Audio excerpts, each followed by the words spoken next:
Okay, guys, I said I would do this, probably against my better judgment, but what the fuck? Tales from the West Side, I'll call it. I've told, I think, every story that happened there, but I don't remember who has heard what, obviously. So,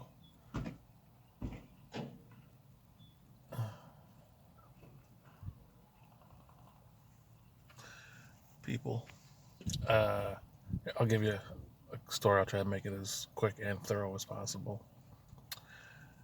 Probably day 2 or 3 in San Diego, they bring us to the swimming pool.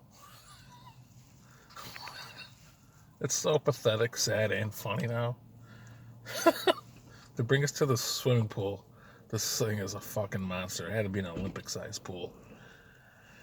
And there was a diving board, and like I instantly felt like I was gonna pass out.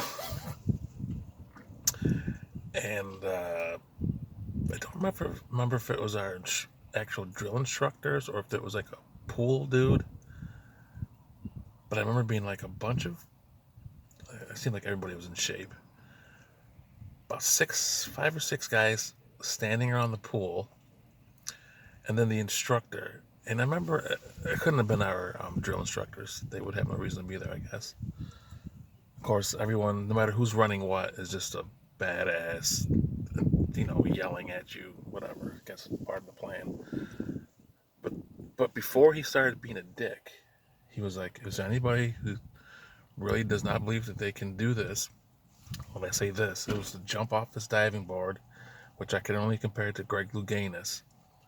This diving board had to be 20, maybe 30 feet high. You have to jump off the diving board, uh, come up, land in the pool, come up, float for, I don't know, I'm going to say 30 seconds. I could be off by a few seconds. Float, and then swim to the end of the pool and swim back, and then you're done. Anybody that can't do this, raise your hand now. Fucking hand shot right up. There was probably like maybe 3 of us out of 40 that raised their hands right away. Wasn't even going to attempt it. And then the guys that, I mean, good for them. Either they thought they could or even though they did it.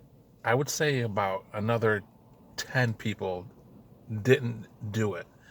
And the thing I remember most is that the people that couldn't do it, they would jump in and they would come to the top of the pool, and it looked like they were drowning. Like they couldn't even get up. I don't. It was probably 10 feet deep, maybe 20. Who the fuck knows? But they were struggling, like doggy paddling, just to fucking keep their head afloat, and they kept sinking. And it took forever for those guys that stood around the pool with these big fucking they were big hooks. Like you see in the comedy sketches when someone sucks, they just pull you off. They were they would wait till these guys were out of breath and flailing in the water to fucking save them. And again, so you had like 10 of those guys to us 3. And I'm thinking, this is the end. This is the end of it.